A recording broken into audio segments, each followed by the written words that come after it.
Hello student, DElEd second semester. आज का आपका विषय है ऊर्जा संरक्षण।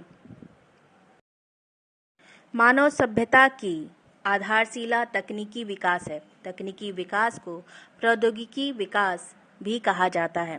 प्रौद्योगिकी के सहारे ही मनुष्य प्राकृतिक व जैविक पर्यावरण से संसाधन जुटाता है, क्योंकि संसाधनों के बिना किसी भी प्रकार के विकास की कल्पना नहीं की जा सकती। अतः उपभोग मूलक संसाधनों को जुटाने की प्रक्रिया में मनुष्य स्वाभाविक रूप से प्राप्त सौर ऊर्जा, पवन ऊर्जा, जल ऊर्जा आदि के अलावा करोड़ों वर्षों से संचित पूरा जैव ऊर्जा पर अधिकाधिक निर्भर रहा है। मनुष्य को तकनीकी विकास करने के लिए सौर ऊर्जा से अतिरिक्त सभी ऊर्जा संकेंद्रित रूप में मिल जाती है, परंतु सौर ऊर्जा ने अतिरिक्त सभी ऊर्जा स्रोतों से मिलने वाली ऊर्जा में विभिन्न व्यवहारिक एवं पर्यावरणीय समस्याओं को जन्म दिया है। व्यवहारिक समस्याओं की श्रेणी में ऊर्जा संकट व ऊर्जा का एकत्रीकरण, ऊर्जा ह्रास आदि आते हैं।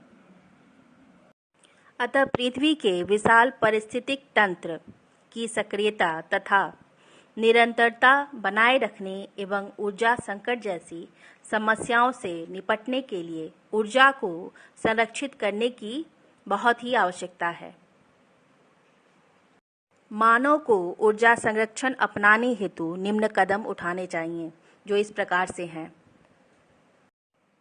पहला है पारस्परिक ऊर्जा संसाधनों पर कम निर्भरता।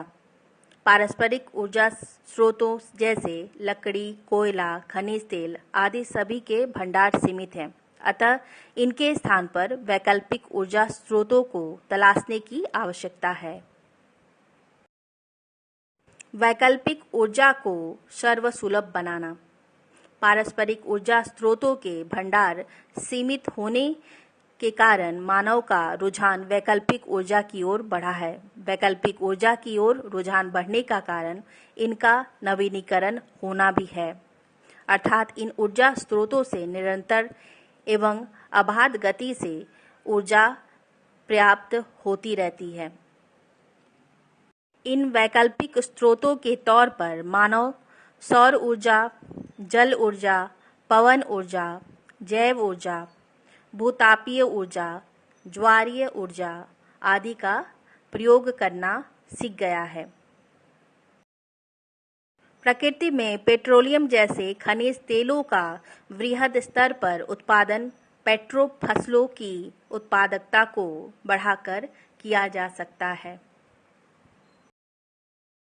अपशिष्टीकरण में कमी।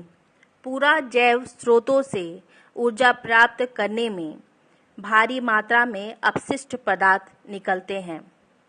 उदाहरण के लिए कोयले की खुदाई करते समय बेकार में ही अन्य चट्टानों की खुदाई भी करनी पड़ जाती है, जिससे पृथ्वी पर चट्टानों के टूटने, टुकड़ों के ढेर जमा हो जाते हैं तथा पर्यावरण संबंधी समस्याएं उत्पन्न हो जाती हैं।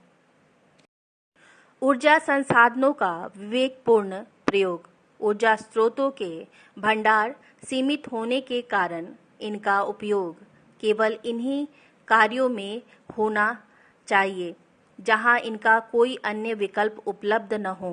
प्राकृतिक ऊर्जा संसाधनों का संरक्षण करने के लिए सिंचाई कारखानों तथा व्यापारिक प्रतिष्ठानों के जेनरेटरों में पेट्रोल के स्थान पर जल, विद्युत, बायोगैस आदि का इस्तेमाल किया जाना चाहिए।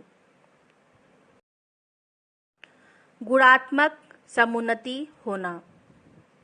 प्रायः ऐसा देखा गया है कि जिन स्थानों पर निम्न कोटि के कोयले या पेट्रोल के स्रोत मिलते हैं, उन्हें आर्थिक दृष्टि से अनुपयोगी मानकर छोड़ दिया जाता है। ऐसे ऊर्जा स्रोतों को यदि समुन्नत करके उपयोगी बना लिया जाए तो भी ऊर्जा को संरक्षित करने की दिशा में एक कदम आगे बढ़ाया जा सकता है।